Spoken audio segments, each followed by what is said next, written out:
ओम नमो भगवते वासुदेवाय। भागवत पुराण तृतीय स्कंद 18वां अध्याय। हिरण्याक्ष के साथ वराह भगवान का युद्ध। श्री मैत्रेय जी ने कहा, तात वरुण जी की यह बात सुनकर वो मदोन्मत्त दैत्य बड़ा प्रसन्न हुआ। उसने उसके इस कथन पर कि तू उनके हाथ से मारा जाएगा कुछ भी ध्यान नहीं दिया और चट नारद जी से श्री हरि का पता लगाकर रसातल में पहुंच गया। वहां उसने विश्व विजयी वराह भगवान को अपनी दाढ़ों की नोक पर पृथ्वी को ऊपर की ओर ले जाते हुए देखा। वे अपने लाल लाल चमकीले नेत्रों से उसके तेज को हर लेते थे। उन्हें देखकर वह खिलखिलाकर हंस पड़ा और बोला, अरे यह जंगली पशु यहाँ जल में कहाँ से आया? फिर वराह जी ने कहा, अरे ना समझ, इधर आ, इस पृथ्वी को छोड़ दे। इस विश्व विधाता ब्रह्मा जी ने हम रसातल वासियों के हवाले कर दिया है। रे सुकर रूपधारी सुराधम, मेरे देखते देखते तू इसे लेकर कुशल पूर्वक नहीं जा सकता। तू माया से लुक छिप कर ही दैत्यों को जीत लेता और मार डालता है। क्या इसी से हमारे शत्रुओं ने हमारा नाश कराने के लिए तुझे पाला है? मूढ़, तेरा बल तो योग माया ही है और कोई पुरुषार्थ तुझ में थोड़े ही है। आज तुझे समाप्त कर मैं अपने बंधुओं का शोक दूर करूंगा। जब मेरे हाथ से छुटी हुई गदा के प्रहार से सिर फट जाने के कारण तू मर जाएगा, तब तेरी आराधना करने वाले जो देवता और ऋषि हैं वे सब भी जड़ कटे हुए वृक्षों की भांति स्वयं ही नष्ट हो जाएंगे। हिरण्याक्ष भगवान को दुर्वचन वाणों से छेदे जा रहा था, परंतु उन्होंने दांत की नोक पर स्थित पृथ्वी को भयभीत देखकर वह चोट सह ली और जल से उसी प्रकार बाहर निकल आए जैसे ग्राह की चोट खाकर हथनिया सहित गजराज जब उसकी चुनौती का कोई उत्तर न देकर वे जल से बाहर आने लगे, तब ग्राह जैसे गज का पीछा करता है उसी प्रकार पीले केश और तीखी दाढ़ों वाले उन दैत्य ने उनका पीछा किया तथा वज्र के समान कड़क कर वह कहने लगा, तुझे भागने में लज्जा नहीं आती? सच है, असत्य पुरुषों के लिए कौन सा काम न करने योग्य है। भगवान ने पृथ्वी को ले जाकर जल के ऊपर व्यवहार योग्य स्थान में स्थित कर दिया और उसमें अपनी आधार शक्ति का संचार किया। उस समय हिरण्याक्ष के सामने ही ब्रह्मा जी ने उनकी स्तुति की और देवताओं ने फूल बरसाए। तब श्री हरि ने बड़ी भारी गदा लिए अपने पीछे आ रहे हिरण्याक्ष से, जो सोने के आभूषण और अद्भुत कवच धारण किए था, तथा अपने कटु वाक्यों से उन्हें निरंतर मम्हार्त कर रहा था। अत्यंत क्रोधपूर्वक हंसते हुए कहा।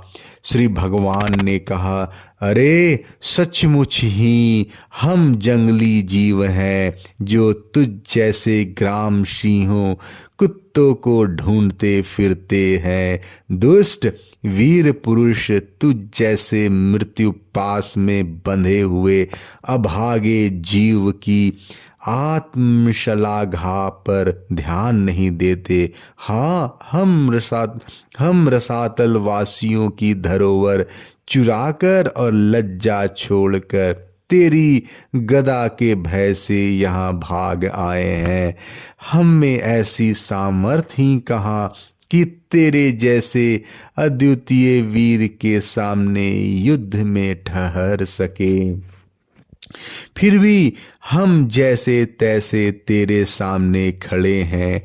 तुझ जैसे बलवानों से वैर बांध कर हम जा भी कहाँ सकते हैं।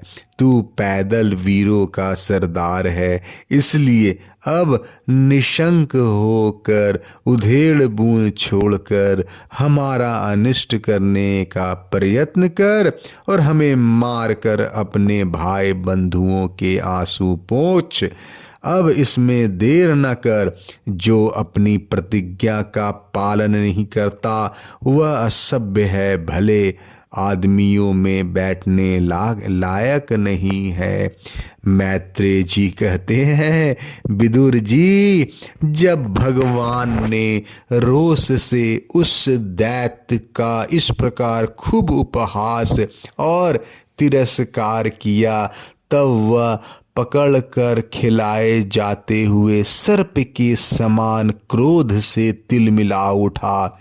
वह खींचकर लंबी लंबी सांसें लेने लगा। उसकी इंद्रियां क्रोध से क्षुब्ध हो उठी और उस दुष्ट दैत्य ने बड़े बेग से लपक कर भगवान पर गदा का प्रहार किया, किंतु भगवान ने अपनी छाती पर चलाई हुई शत्रु की गदा के प्रहार का कुछ टेढ़े होकर बचा लिया।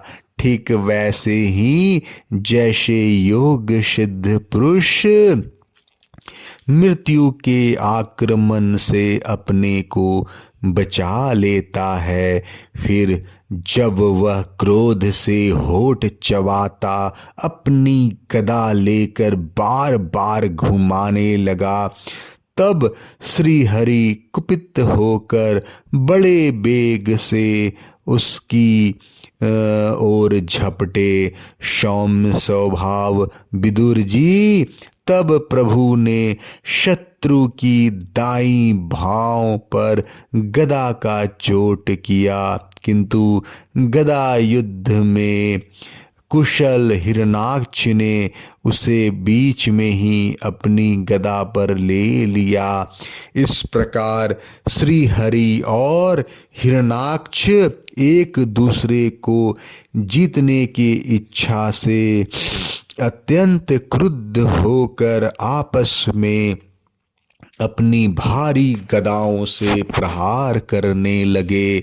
उस समय उन दोनों में ही जीतने की होड़ लग गई। दोनों के ही अंग गदाओं की चोट से घायल हो गए थे। अपने अंगों के घावों से बहने वाले रुधिर की गंध से दोनों का ही क्रोध बढ़ रहा था और वे दोनों ही तरह तरह के पैंतरे बदल रहे थे। इस प्रकार गौ के लिए आपस में लड़ने वाले दो सांडों के समान उन दोनों में एक दूसरे को जीतने की इच्छा से बड़ा भयंकर युद्ध हुआ। विदुर जी, जब इस प्रकार हिरणाक्ष और माया से वराह रूप धारण करने वाले भगवान यज्ञ मूर्ति पृथ्वी के लिए द्वेष बांध कर युद्ध करने लगे, तब उसे देखने के लिए वहां ऋषियों के सहित ब्रह्मा जी आए। वे हजारों ऋषियों से घिरे हुए थे। जब उन्होंने देखा कि वह दैत्य बड़ा सूरवीर है, उसमें भय का नाम ही नहीं है, वह मुकाबला करने में भी समर्थ है और उसके पराक्रम को चूर्ण करना बड़ा कठिन काम है, तब वे भगवान आदि शुक्र रूप नारायण से इस प्रकार कहने लगे। श्री ब्रह्मा जी ने कहा, देव, मुझसे वर पाकर यह दुष्ट दैत्य बड़ा प्रबल हो गया है। इस समय यह आपके चरणों के शरण में रहने वाले देवताओं, ब्राह्मणों, गौ तथा अन्य निरपराध जीवों को बहुत ही हानि पहुंचाने वाले, दुखदाई और भयप्रद हो रहा है। इसकी जोड़ का और कोई योद्धा नहीं है, इसलिए यह महाकंटक अपना मुकाबला करने वाले वीर की खोज में समस्त लोकों में घूम रहा है। यह दुष्ट बड़ा ही मायावी, घमंडी और निरंकुश है। बच्चा जिस प्रकार क्रुद्ध हुए सांप से खेलता है, वैसे ही आप इससे खिलवाड़ न करें। देव अच्युत, जब तक यह दारुण दैत्य अपनी बल वृद्धि की वेला को पाकर प्रबल हो, उससे पहले पहले ही आप अपनी योग माया को स्वीकार करके इस पापी को मार डालिए। प्रभु देखिए, लोकों का संहार करने वाली संध्या की भयंकर बेला आना ही चाहती है। सर्वात्मन, आप उससे पहले ही इस असुर को मारकर देवताओं को विजय प्रदान कीजिए। इस समय अभिजीत नामक मंगलमय मुहूर्त का भी योग आ गया है, अतः अपनी सुहद हम लोगों के कल्याण के लिए शीघ्र ही इस दुर्जय दैत्य से निपट लीजिए। प्रभु, इसकी मृत्यु आपके ही हाथ बंधी है। हम लोगों के बड़े भाग्य है, यह स्वयं ही अपने काल रूप आपके पास आ पहुंचा है। अब आप युद्ध में बलपूर्वक इसे मारकर लोगों की शांति प्रदान कीजिए। 18वां अध्याय समाप्त। जय श्री कृष्ण।